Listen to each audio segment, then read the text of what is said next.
it go. Turn up, turn up, turn up, turn up, turn up, turn up, turn up, turn up, turn up. All right, so here we want to. I'm like, we're both like, no. All right, we want to welcome you back to Local Louisville Fighting for another episode.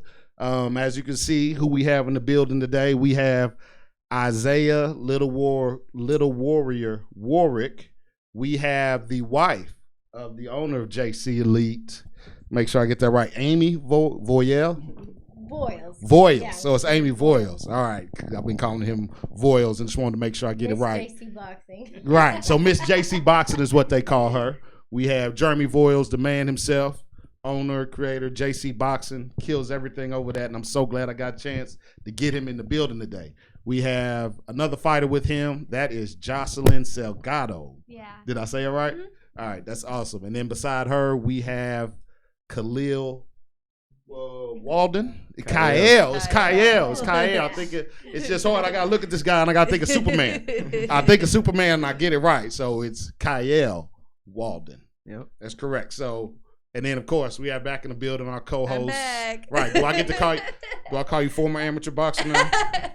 Is that we get to call you? At the moment, I never formally said never, so never say never. I like to say, but life takes a charge sometimes, rather than whatever you want to do in life. Sometimes you have to do things to get shit right. So all right, you try without cussing. Sorry. All right. So all right, we have JC Elite in the building, and I'm so glad that I finally got a chance to get them in here so we could talk to them. When I first started LLF, Jeremy Voles was like maybe the third, fourth person that I ever spoke to, and he was just an awesome guy. He was very helpful and thoughtful in the things that he was doing when I was just starting out. So I'm glad I could finally get you in here now.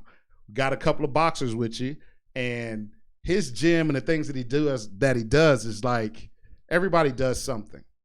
But Jeremy is and his gym is kind of like a multi-gym where they do a lot of different things besides boxing, and they also do a lot of things in the community, and the things that they sponsor are just like totally awesome. So we're just gonna get into it straight away. You are what? What's your title? What's your title, Mr. Voles? So I don't really like the title. So I just like to say I'm a trainer. I don't really like putting labels on things. I don't like someone coming in and say they want to speak to the owner. Because without everybody else in the building, an owner is just somebody in an empty facility. So, when you say you're a trainer, you're training people. You got to have people that, belong to the facility, and that's what makes you, a solid coach, and it makes everybody feel like they're welcome, makes them feel like they're on your level. Just because I'm the one that's directing some of the work that we do doesn't mean that I have to put people below me or above me. Love it. I love it. And I always feel comfortable when I come to your gym. I've been to your gym a few times. I always feel comfortable. Fire away. We'll let you go with the first one. Rat-a-tat-tat, double style. We're gonna hit you back and forth, and you all are just like free game now. So we can just hit you with all kind of questions. So where did you have some background before getting your own gym, but what was like your first official year of being open for JC Boxing? Where did that start? And then you could tap into like where did the real dream start behind that? So when I decided to make it to Jeff City Boxing was when we decided to turn to a ministry-based nonprofit. We used to be called Team Chaos, and that was 19 years ago. And at that time, Abdul Aminov was with us. Bill Perkins was with us. There were several other guys that done their own art inside the facility. Right. Aminov was doing the boxing. Phil was doing the jiu-jitsu, which he's still running an awesome jiu-jitsu program over there at 502. Right. They have a great program over there. So when I did Jeff City Boxing, I went through a lot of things in my life, and I had a brain stroke. And so at that point, I felt like God was giving me another chance. So it was time for me, even though I grew up religious, even though I grew up, doing things in the community. At that point, I was like, I owe it to him. I don't owe it to me for my hard work. Yes, hit that thing. And the reason why I said, you know, it's time for me to get back to God, because he gave me an opportunity that night, you know, when I was in the hospital. You know, I remember going into the bathroom in the robe, and my face was sagging and couldn't feel my right arm. And I remember getting on my knees in the bathroom in there and just saying, God, if I make it home to get to see my kids, you know, I'm going to do things a little bit different, you know? Right. And so that was at the point when I wanted to make it, you know, ministry based. You know, and just let everybody know that, you know, if it's not leaded by God, it's not leaded by nobody, you know? And it doesn't matter what religion you are, we're all trying to get to God. Say it again. Say it again. And so what started me in it was I was a kid that got picked on. I didn't start growing until I was probably 13 or 14 years old. So I got ran over by a car when I was 8. And it smashed my head and smashed my ribs on the left side of my body. Goodness gracious. And they held me back in school because I had so many blood clots. And at that summer, I remember it was a lady from our church, and we were coming across from the school, and she didn't see me come out on my bicycle behind some shrubs, and she hit me and drugged me almost 150 feet under her car. Man. And so it was that following year in 2nd grade, I got picked on by these twin boys, and they de-pantsed me at a PTO meeting at school. De-pantsed you at a PTO meeting at school. Yeah. Now that sounds like something off a movie, a little comedic flick where they like to bully and pick on people. So you actually went through that. So yeah, you know, and I didn't start growing yet. You know, when I got hit by that car, I didn't develop. They said something about my pituitary gland was messed up, and I didn't grow. I didn't have no growth. I was still like 85 pounds. You know, I was just still a little guy. I didn't even have height yet. Right. And I had to find my mom in that school with my pants down like that, you know.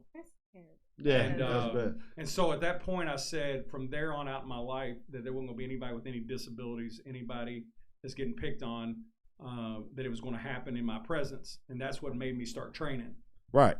So my very first art that I trained in was Kempo. So I done Kempo, and then I stayed in Kempo for several years, and then when I went right into Judo and Wing Chun. So Wing Chun was one of my primary arts. And then my wrestling coach, from the time I was 7, my wrestling coach took me in and out of his home all the way through high school, all the way through college. Okay. Richard Clipp. And that's what started me, you know, going towards combat sports. Right. Did you wrestle through college?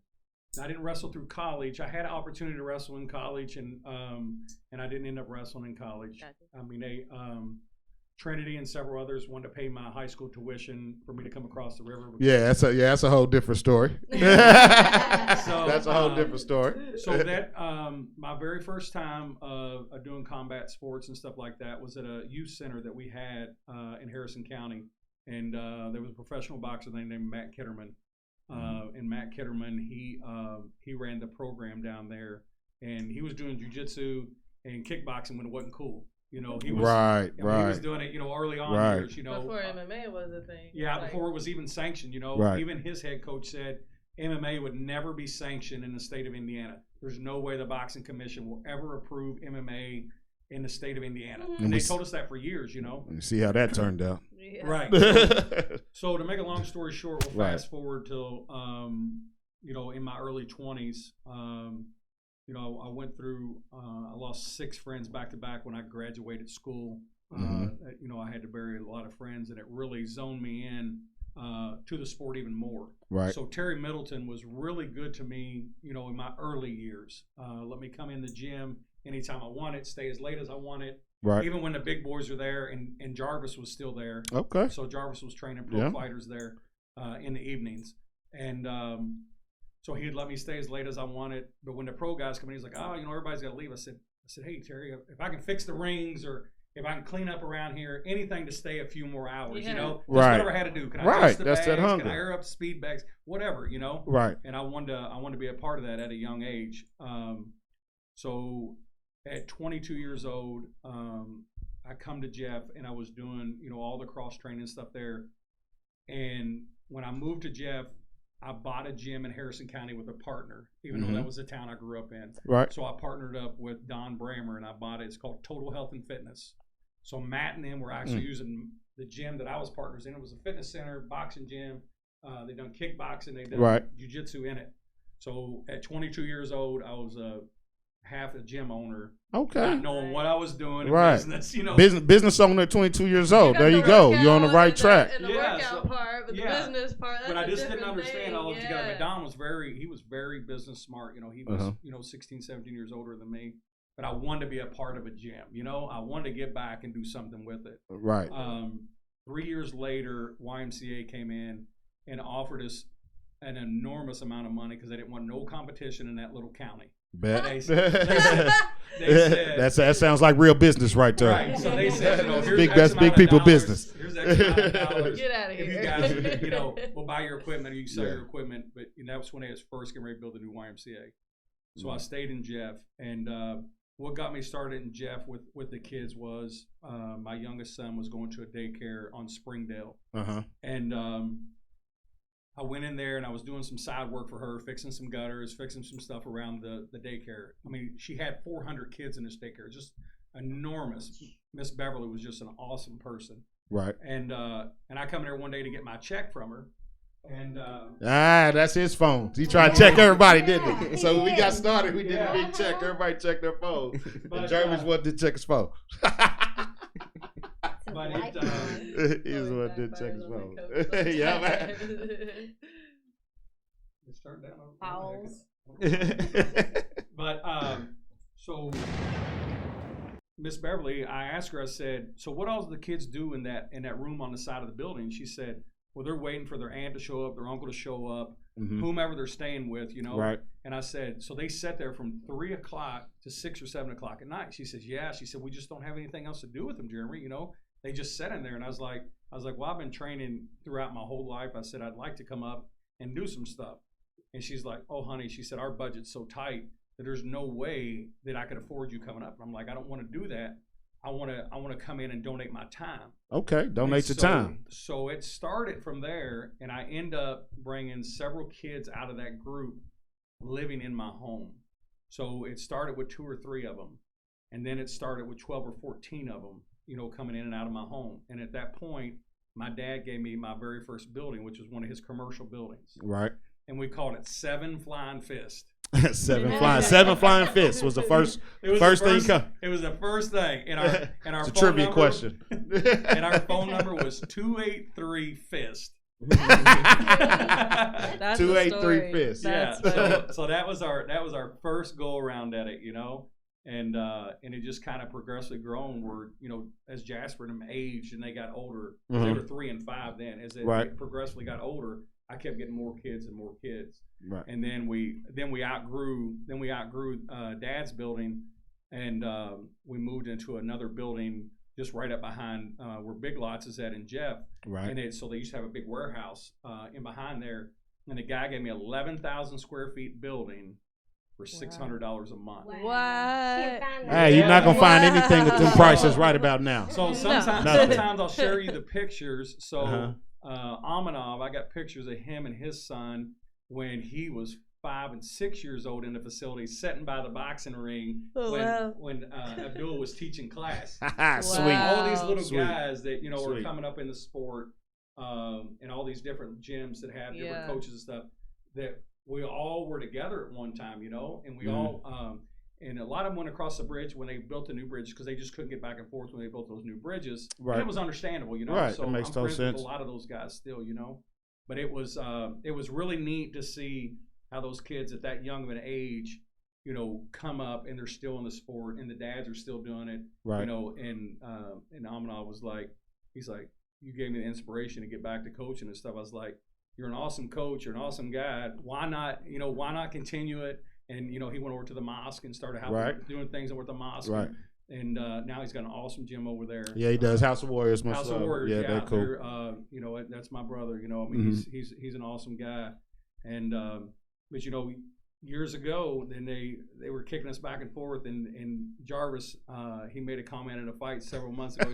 He says, "I remember when you went to as a snot-nosed kid in the gym." At the time, he was a champion. Right. Right. And we looked up to him. I mean, he was an awesome kickboxer, and you know, just to see those guys develop and see the coaches still doing what they're doing in the community, I think is awesome. Same here. And that was one thing I wanted to say, and you touched on it earlier about, like, if you kind of take it back to history class, it was one big continent, and now everything is just split. Y'all, everybody's got their own space, and you all make it work. So that's a wonderful thing.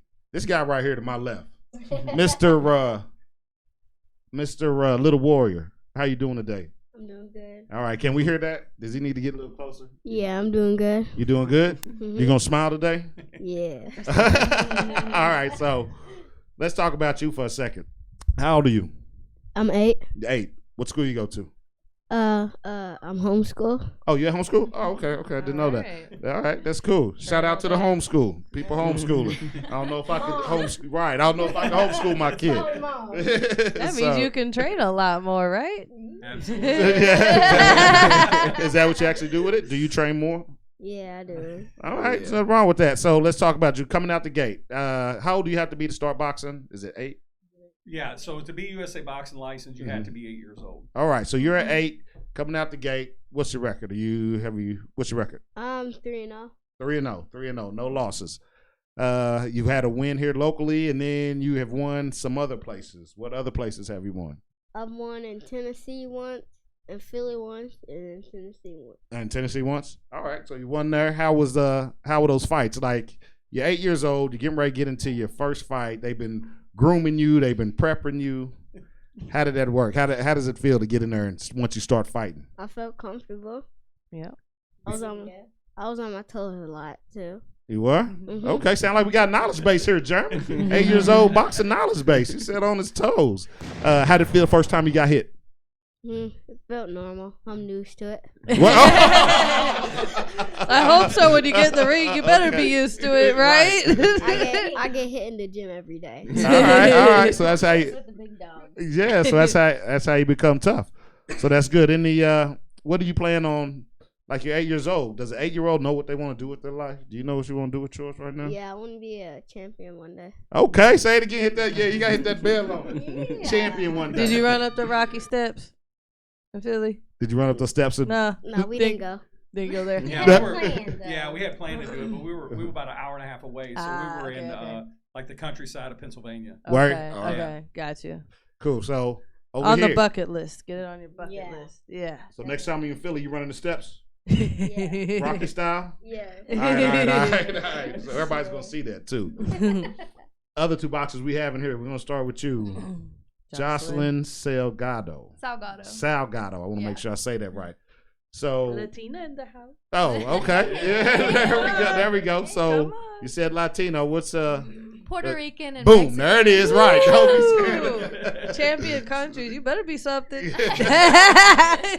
Everything I post, so she's not on my social media because I keep my social media real tight. Right. I call her the Puerto Rican princess. Yes. I posted a lot. Man, there's a fighting name for you. Well, see, that was going to be my next question. So have you fought yet? No, but I'm planning on December 31st, New The Year's. Silver Gloves opener. Okay, so her first fight's gonna be Silver Gloves opener. All right. I've been to the gym a few times, and I was like, we got this girl to fight yet. So your first fight will be Silver Gloves. Yes. Yeah. Okay. So if you win, what does that mean? If she wins, Silver Gloves champion first fight. Right. So she would win as long as they. I think so far, Dorico's got one matchup for the state of Kentucky. Right. But if she wins that, then we move to region. All right. So we're region 2. So it's the toughest bracket, I think. Because it's it PA, is. it's Ohio. It is. It is the toughest bracket. It is. Hands down, This it's part the of the toughest bracket. country. Ain't no asking It really about is, it. It 'cause, is the toughest It's bracket. northeast, so Yeah. you hit the what I consider the mecca of boxing, which is the East Coast. Right. I'm kind of biased the East Coast, and if she makes it to that, and then we do that, then she would be able to have a chance to go to nationals. All right. So first fight out the box, you got a chance to make some noise. Yeah. Is that right? And what age and weight we gotta watch out for you? 113. Yeah. 113. How old are you? I'm 16. What school you go to? Christian Academy of Louisville. Oh, CAL. Okay. Yeah. Nothing wrong with that. So, of course, the obvious question, elephant in the room.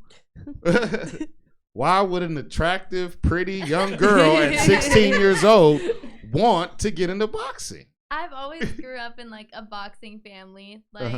My whole family has just always put boxing on me, and like I don't know. Being Mexican and Puerto Rican, my family always just watched Canelo Alvarez, Chavez. Right. You can't forget Amanda Serrano. Oh, yeah. Just See? a bunch of stuff like that. My grandpa is huge on MMA, and my dad's just. Well, that's interesting. Fair. So you grew up in a boxing family, so Yes. it just happened to go that way. All right, so we're gonna ask you again after your first fight how you feel about boxing. I'm still gonna You love still gonna love it? it. You don't have a choice now. Right, that was the next thing I'm gonna ask. So, my guy right here. Let me get this because I gotta think of Superman when I say his name. So it's Kyle. Did I get it right first time? Boom! Sure. Right out the gate. First, Kyle Waldon. So JC Boxing, you know I'm a ring announcer. So ever since I started, these guys show up. I always ring announcer and I always do the thing. And I love when I get to see JC Elite's name or Jeffersonville's J City Boxing. I love it when they got boxers there and I get a chance to say their name. So the boxing thing comes around. I'm gonna tell you a story about Kyle. I've been to the gym a few times, so I know the kid. I don't know his phone number, but I know. Right, but I know him. So I've seen him at the gym a few times. I've spoken to him. You can always catch him on the page. So when the boxer sheet comes out and I see a list of names, I'm like, JC Elite, Aaron Waldon. I'm like, who is that? I have no idea who this is. And I'm like, JC Elite. I'm like, I know all the guys over at JC Elite. I'm like, who is this kid? And then he comes in and I see him and I'm like, he likes to be called by a different name. So every time I see him at a boxing match, I think I got it now though. I'm not gonna have to ask anymore. But I'd always be like, you don't like being called Aaron. He's like, no. Don't like You that. don't look like an Aaron. No, he doesn't look like an my Aaron, dad. does it? It's my dad. It's passed down through my dad, his dad. So All right. all our first names are Aaron. So Well, that's interesting. There you go. That's interesting. That's like George, and George. Oh my God. all right. But they was all brothers though. Oh my goodness. Oh, geez. So you and your boxing skill. Let's talk about you for a minute. What I know as far as what you've been doing, and you have taken on almost all the talent here. And when I first saw you, you were a little bit bigger. So you have gotten a little smaller. Has his weight changed? Yeah, we've changed drastically in the last year and a half. You know, from the first time he walked in the gym, he was played college football. Okay. And, so when he Where'd you come play in- at? Eastern Kentucky. EKU. Okay. How old are you? 22 now. 22. All right. Played a little ball. EKU. All right. What's that? And so he, when he first come in, he was muscled up. He was just like the rest of the musclehead kids that come in. Right. They think that the Football muscles are heads. gonna do something in the ring, and when they realize that how ugly a weightlifting kid looks in the ring, all shoulders tight and all muscled up on his chest. And, Right. Shirt muscles. Yeah, and I told him, I said, look, all that's not going to work in here. I'm just real blunt like that when they come in. And all he wanted to do is he didn't want to do no training. He wanted to spar. That's He it. wanted He just wanted to That's fight. what most He just wanna wanted to do. walk in the door and just start fighting. Let's hit. I'm ready. Time to hit. And sometime we're going to share that video of what he looked like. Oh. Do you still look at it sometimes? Man. Because I'm sure looking at that video and watching you fight now, I'm sure you've come a long way. Oh my goodness. I'm sure you've come a long Crazy. way. It's Yeah. crazy. So, and I know that maybe off the, not officially, but as far as some of the fights I've seen you take on the best talent locally around here. And you just started boxing when? How long ago? Like about a year and like About a year ago. 7 months, something So like that. you come out the gate, fight, you not scared of anybody, you take everybody on, you take on all the talent around here. We're not talking about winning losses or anything, but just the fact that you fought them. And how does Sparring or fights? that? A little both. I don't know. You know how it is about sparring. I'm like, Gotta I be don't try not to talk specific about because I sparring. mean, saying I try know. not to talk about sparring. I mean, I'm If just they wanna asking- talk about it, it's yeah. fine. I try not to talk Okay. about sparring. Okay. But I know you've touched gloves with some of the best around here. That I know you have. And Yeah. how has that helped you out? It's because you're only fighting in a year. You've only been fighting a year.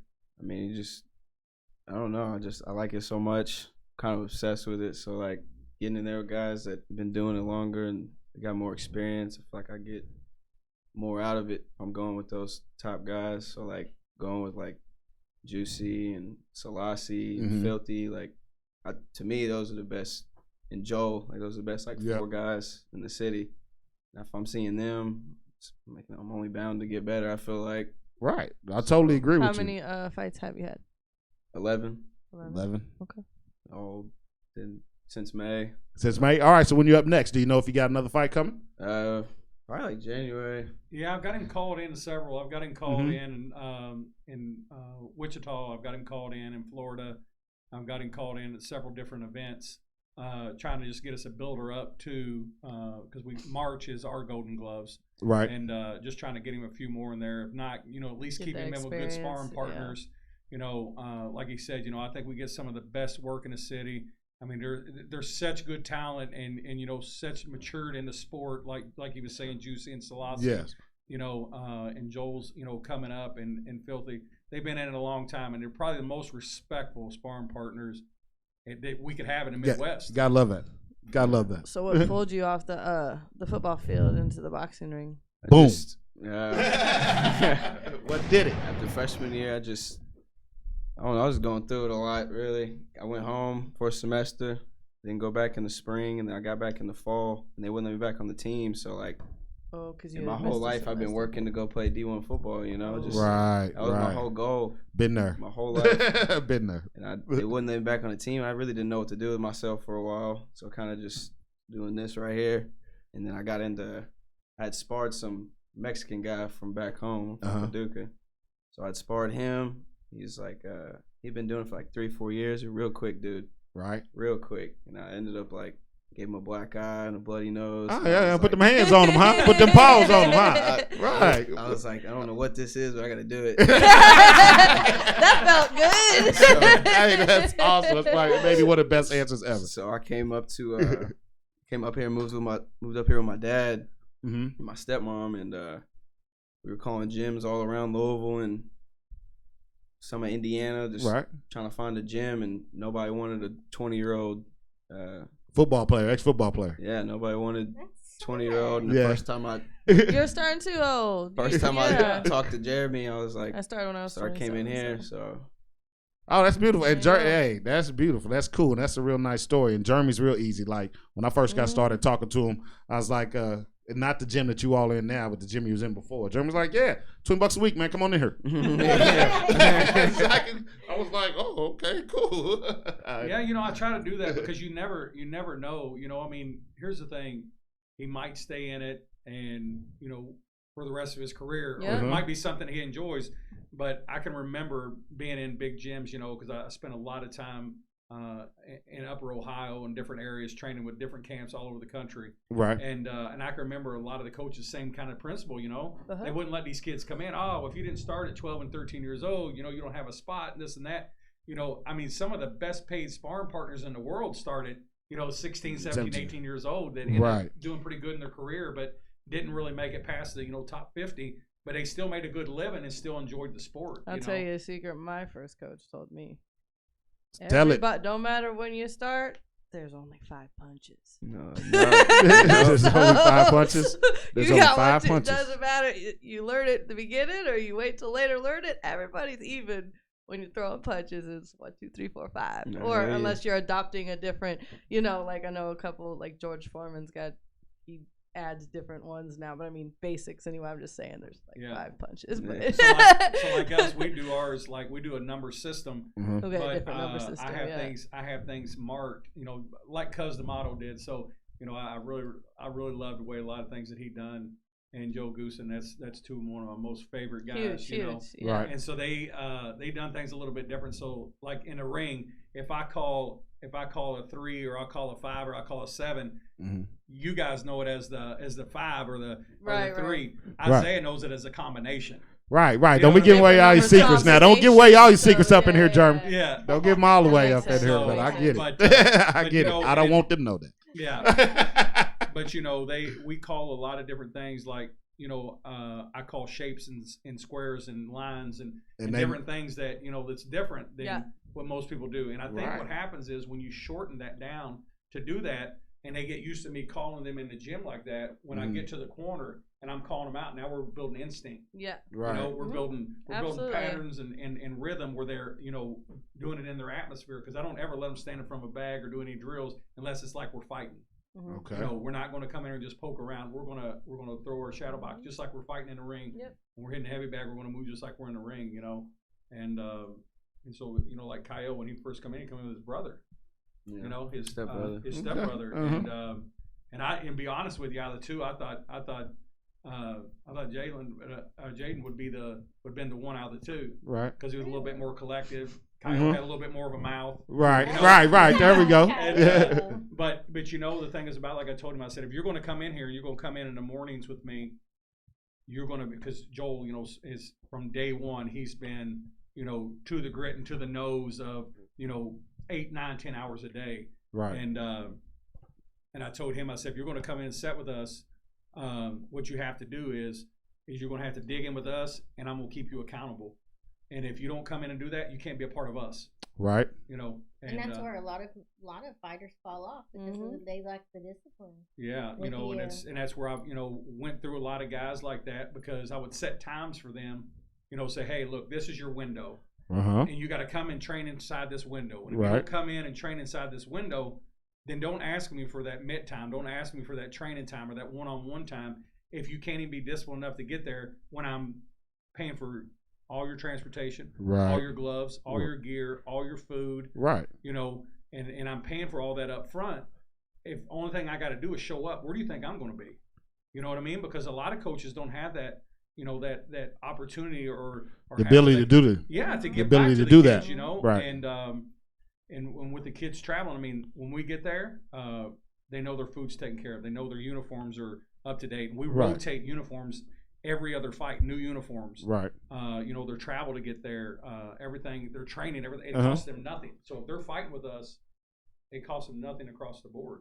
You know, that's another thing about you and your coaching too that I want to tap on. Like, you're like that, and I've been around. I know everybody, but I know you, and I know that you're like that. So you can come in, and if you got the skill and if you got the talent, and give the dedication, you give the dedication, the fact that a boxer will know if they have somebody that'll be there for them to the end. That's kind of something I get from this. Also, something I like about you too. And two things I want to touch on before. Miss Amy Voyels, you're not getting out of here. No, you're not getting out of here. Miss Amy, Miss Jeff City, you're not getting out of here. So, what's it like being Miss Jeff City and being married to Mr. Jeremy Voyels? How was that? The boxing guy of Southern Indiana. What is that like? Well, we're not legally married, but I feel like we've been married forever. Right. Behind the scenes, I hold the house down, and I do a lot behind the scenes for the boxing. Right. It takes a lot of patience. I'm not gonna lie. He's not home a lot, so he's always Married to the gym. And yes, it's seriously. That's a real coach. Yes. be honest with him. And here's the other question. So when he comes in from a bad day, how does that go? I'm his therapist. You need to get paid twice, you're saying, right? That's awesome. That is awesome. I'm glad you got somebody beside you too, because you always need somebody to talk to It's tough, when you're you going know? through I it, mean, bro. It really puts, like, and that's another thing that kind of gives me backlash on, like, the fighters who don't want to show up on time, who don't want to be there on time, you know, who all got all the excuses in the world. What they don't realize is that I'm taking away from my home life and taking away from my family. Say it again, boy. Say it again. You know? Say it You know, again. and that goes out to all the coaches. You know, that's not just me as a coach. Boxers you know? need to understand that. You know, and they got to understand that, you know, we're given that time. Like my gym, we have 11 paying students. Right. We have 78 kids. Yeah, there's a lot of kids in there. know, There's a lot of kids in there. I ain't gonna lie. But what I tell them is, if you can bring me a good report card, Bet. you're here. If you can show up and you want to be on the fight team, we're going to do it on a trial basis. You know, my other full-time coach we'll give a shout out to Carter Red. Yeah. You know, he does a lot of awesome things with the kids. You know, he's got his nephews there. He does a lot of things, and it's, you know, we both have that. We call each other the married couple in the gym. We'll have our little spats back and forth in the gym. But at the end of the day, he's got a heart of gold and is trying to drive towards making sure these kids do good and shows up every day and got the discipline. But me and him's on the same page when it comes to that. If you're going to be in this sport, you got to show up. You got to be disciplined. You got to be eating Absolutely. right. You got to put your road work in. You got to do your things, you know. And so what they don't see is what me and Red do without behind the doors. Like, you know, we'll get it there and he said, well, Jeremy, you know, we need X amount of stuff for the kids, or we need to get all their food together. We need, you know, so there's a lot of things that we're doing that we're taking away from our family Right. to give to these guys who are not even a part of our family. Yes. You know? Yes. And so in retrospect, what that does is it creates the animosity at home. You know, it does. You know, it really does. right. At least Spoken he true gets it, box. right? the At least true he gets boxing. it. True boxing coaching relationship here. It really is, you know, and she's I'm just glad we're getting this recorded because he never admits it at home. But Right. you know, it is, you know, and she does put up with a lot with it. But like I told her, I said, tell me many people or even yourself something that you've done for 30 years in your life, you know, that I put so much time in, you know, and a lot of these kids don't get to see that behind the doors where I'm crying or I'm upset or she's upset because Right. I'm on the road or, you know, and there's a lot of things like that that's behind the doors that people don't go through. Well, he Right. takes it really personal when it say there's drama with one of the fight kids. Uh-huh. I mean, it takes an emotional toll on him. And Surely. so I feel that. And if it wasn't seeing all his passion towards it, and I mean, he does a lot that he doesn't get credit for, and people just do not see. They have no idea. Yeah. But I mean, he's mentored a lot. I say I'm the therapist for him, but he's the therapist for a lot of kids. And you know, because they're going through real life stuff. Yes. And Even as boxing is their way out. I mean, my phone doesn't get turned off. I mean, it's, you know, it's from 6 o'clock in the morning. Sometimes I'm up on the phone outside walking around in my yard at my house Right. talking to a fighter or, you know, meeting them in the middle of the night or making sure they got food or gas money. And, you know, Cash App and Venmo, it's awesome, but it's not awesome for a coach. So, but you know, if I Right. can do my little part of that, you know, I'm not going to go into details Right. on a lot that I've done because it's not what you're supposed to do. Right. You're supposed to do things because it's out of your heart, not Right. because that you want somebody to reward or get put on a pedestal Right. for it, you know? Right. Because your emotions are different with each one of the kids, you know, it's different ways. But there's no better feeling in the world, and this is something I try to explain to her. When I walk in that facility, I can have the worst day, the absolute worst day at work. Mhm.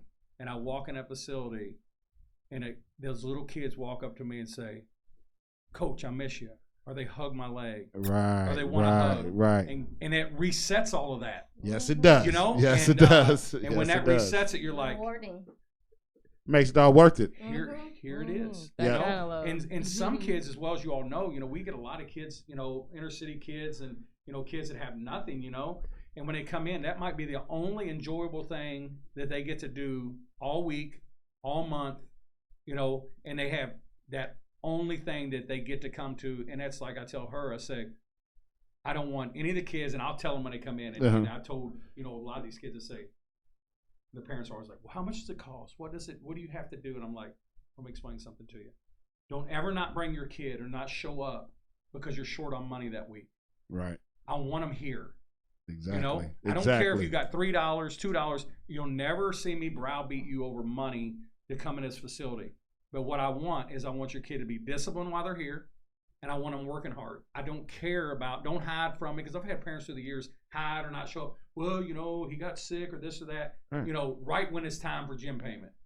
Right. But I finally got to a position in my life with this gym that one of the big business owners in our community, his name is Jesse Blue. Right.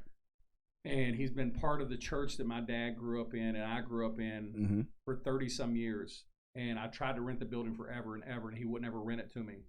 And he called my dad and he said, he's in his 80s now. And he said, I want to do something good for the community. And he said, I want to make sure that Jeremy has a facility as long as he can. He can do the maintenance, upkeep, fix everything in it because it was an older building. Right. We had to do all the wiring and, you know, electrical and plumbing and everything. Yeah. A lot of money I put in it. But he said, it's your building until you're finished. Okay. Cool, man. And not many coaches get that kind of blessing to do that, because the big thing with these coaches, there's so many awesome coaches in our district. Right. I mean, Right. we right. got just, I mean, I don't know why Louisville's not shoved back on the map yet, you know? Right. But like me and We Dorico- getting there. We me getting and there. Dorico talk On about the it. You know, way. me and Dorico have Yeah. a We lot of getting there. conversations about it. And I told him, I said, I feel like in the up and coming kids from the 8 years old up to the 19, 20-year-old kids, we have the best group of like 7 or 8 gyms of the up and coming. Yeah. Going to be the Definitely. best, you know, the Definitely. best pedigree that Louisville's seen in a long time. Right. You know, but here's the worry that people have. When you come in, the coaches, do I have enough members to pay the bills? Yeah.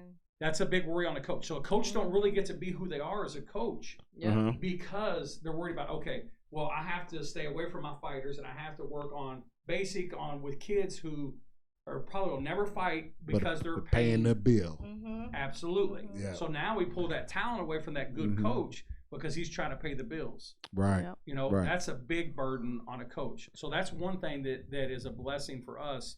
We don't have that burden after all these years.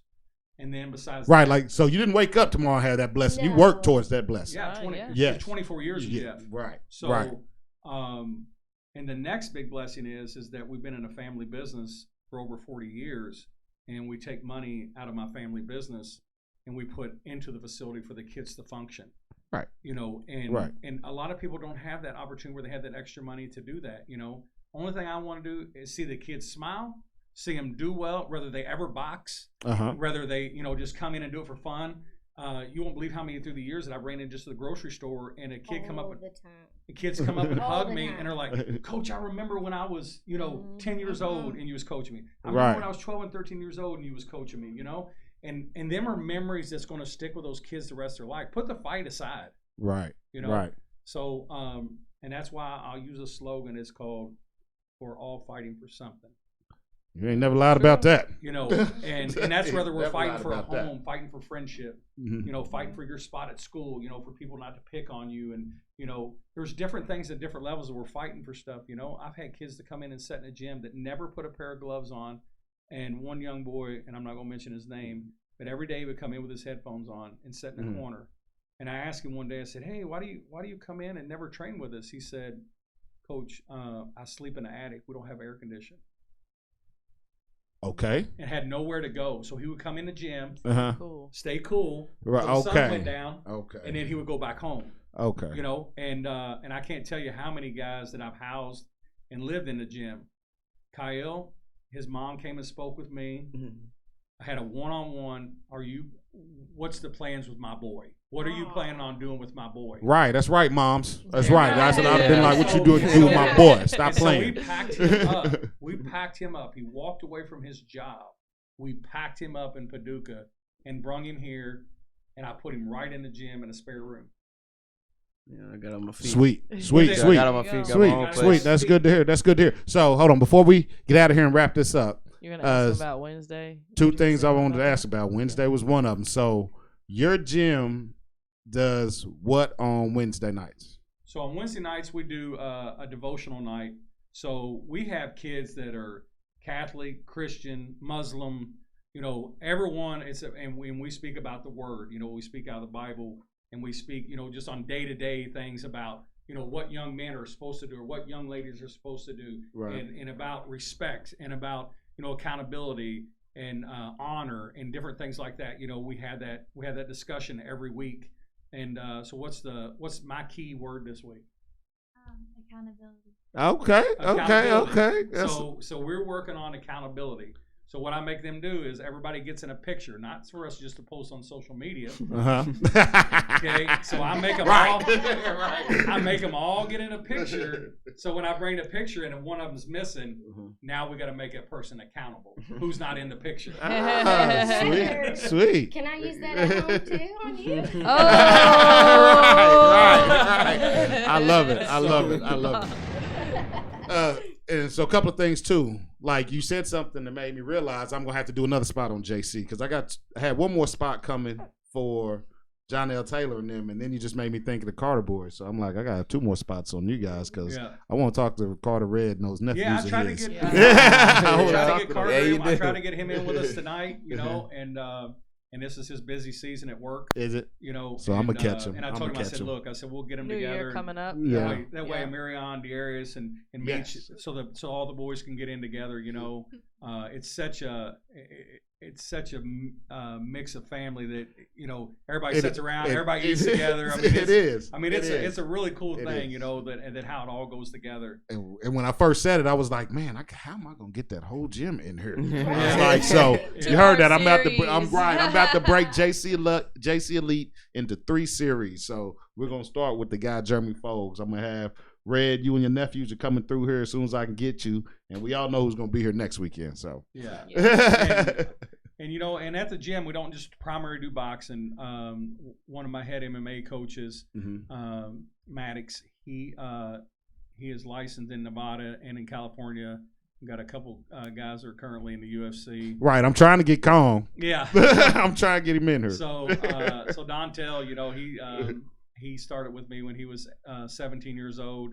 He stayed with me for a while, and I wouldn't fight him yet. He left me for a while, went to another gym, came back. So Maddox has got his hooks back in him again. Good. If I get him on here, I'm gonna change my logo. Yeah, It'd be my first MMA interview. But yeah, so there's a lot of good things going on like that, and then we have a jiu-jitsu program that they run really well with the kids, and it's just great for everybody. Some boxing might not just be for you, so that's why we got other things that are adaptive, through the years that other kids can try. One more question. Your gym is like in movies, commercials? What's up with that? Like in your gym, like in movies and commercials, all that stuff? They've shot a lot of movies in our gym. So they shot some commercials from Albuquerque. So they brought a film crew up from Albuquerque and it was a 2-day scene for shooting a movie in Albuquerque. And then every morning, if you wake up on WDRB or every evening in WDRB, Denzel, which is him and Selassie, the only two pros in the gym. So Denzel and Joel are on the morning show every day with Gilbert. All right, cool. So that's the commercial, the commercial. It Yes. slides in. What is the commercial? It's all it says. Louisville is boxing. Louisville's Yeah. boxing. Yeah. Cool, We are Louisville. Yeah, we are Yeah. Louisville. So Okay. It That's shows the the Muhammad Ali Center, Okay. and then it flashes to his gym, and then Dixon. Dixon, Yeah. and Cool, so man. So it flashes Yeah. back and forth between us, and which is really cool that they use that for the boys, Yeah. And they asked me 1,000 times being that stuff, but you know how I am, Charles. I don't really Yes. like to. Yes. They get me in here, it's like Behind pulling the teeth, scenes. Yes. So if you didn't know, it has taken a year and a half to get Jeremy in here. It has taken a year and a couple of months to get Jeremy in here. So when he said he'd finally do it, I was just like, Yeah. oh, that's awesome. I'm glad I can get him in here, and now I'll start the whole thing. And you never know the process. So the movie that they just did, the actor, they called me for several weeks and wanted to use. They seen we were Christian based, and they wanted to know if they could use our facility. Right. And so they brought an actor down, and I didn't know anything about her. Didn't know, And that first movie that she done is called Life Mark. Life Mark. Yeah. So Life Mark, your You're gonna gym's need in Life Mark. tissues. Yeah, it's if you look up. Well, no, that was her first movie, but she's working on the second movie, I guess, that was featured in the gym. Some segments. And then clips. it's American Prayer. Yeah. America's Something Prayer. Yeah. So that's the one they filmed a couple weeks ago, and I thought they were just going to come in, just do some clips, because she's the head actor in it, Right. and then we end up choreographing and doing a bunch of stuff, and just stay tuned. They're gonna do one on my life, down the road here. Then they're going to do a book, and you guys will get plugged in on Sweet. how I was homeless at one time and how how I had a brain stroke and how different things throughout my life. So we're gonna see a book coming. There'll be one. So there'll be a book coming. coming. And if you need some actors, some stand-ins, I'm right here. Right. I can act now. Yeah, so that'll be down the road, and that's something we're going to work towards. It's something I've been wanting to do for a lot of years. Just like I told her, I said, look, I don't want a lot of the recognition from it. I want to bring the kids who were a part of it, who at the old gym, they lived up above the rafters. There were several MMA fighters, Cameron Kane, Chris Nelson. There's several of those guys that lived in the rafters of the gym. Brian Stevens. There was a lot of guys who lived in the facility, and I didn't have a home, but I had a gym, and we had me and my two boys.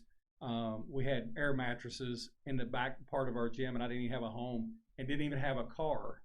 I rode a bicycle, but we still had a gym. Hey, but you had a gym. So there's a whole lot more to But that you had a story. I gym. know we got to keep it Right, tight, but right. there's a whole lot more to that built me up, to what I've done, and for that, what I call, we're all fighting for something. And there were many nights that, I just asked God, where do I belong and where do you want me? Man, can't say anything better than that. That's it's an awesome motto. Fight. Everybody's fighting for something.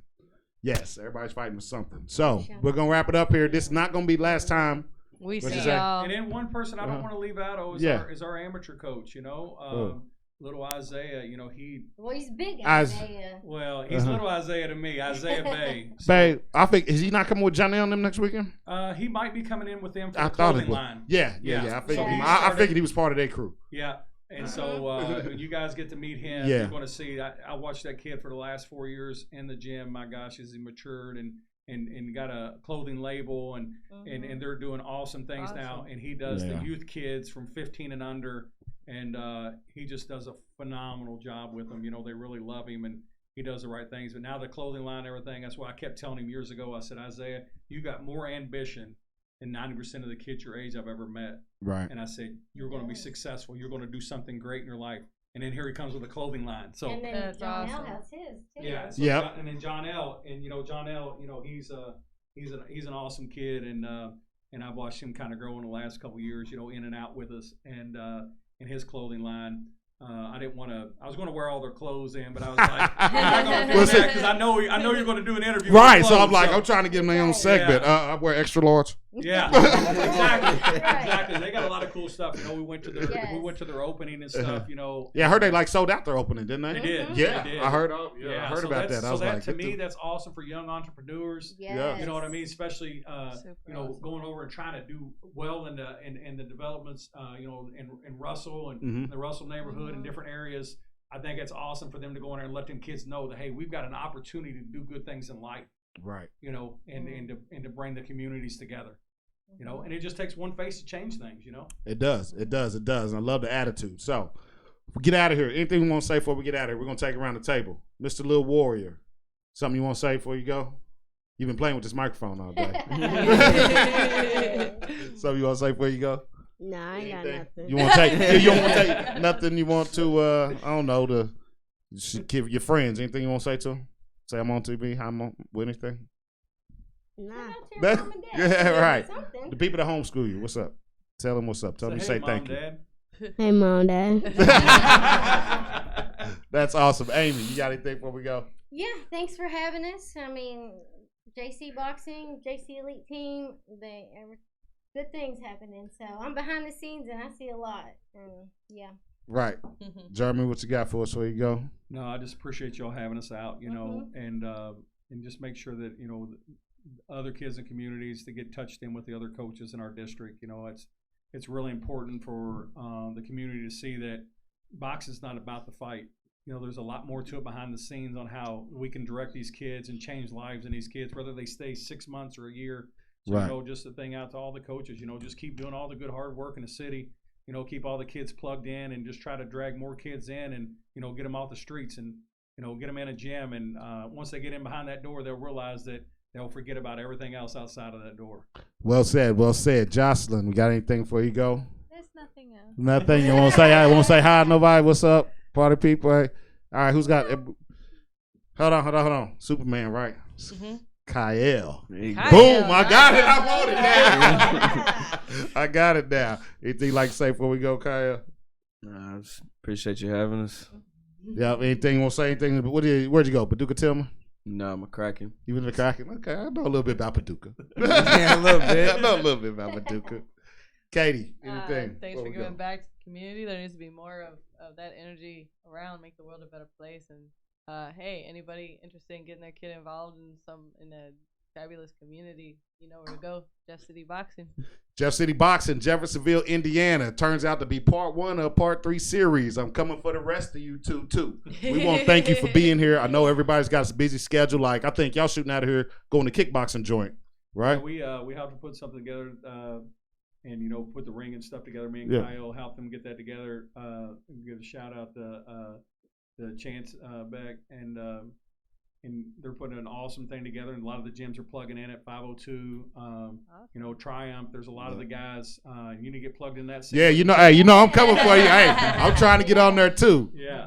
So even Jarvis hit me up last night, and said, I need some information on the event. He was a champion kickboxer, so it's really cool to have that adapted back in because it takes all the guys in the gym, to make things work and in the community. And I think Chanson's going to have an awesome turnout tonight for that over in Indiana. Yep, that's awesome, man. So I appreciate you being here. I know everybody's schedule is crazy. Part 1 of part 3 with JC, Jeremy, Voyels. We are out of here. LLF, man. It's great. See y'all later.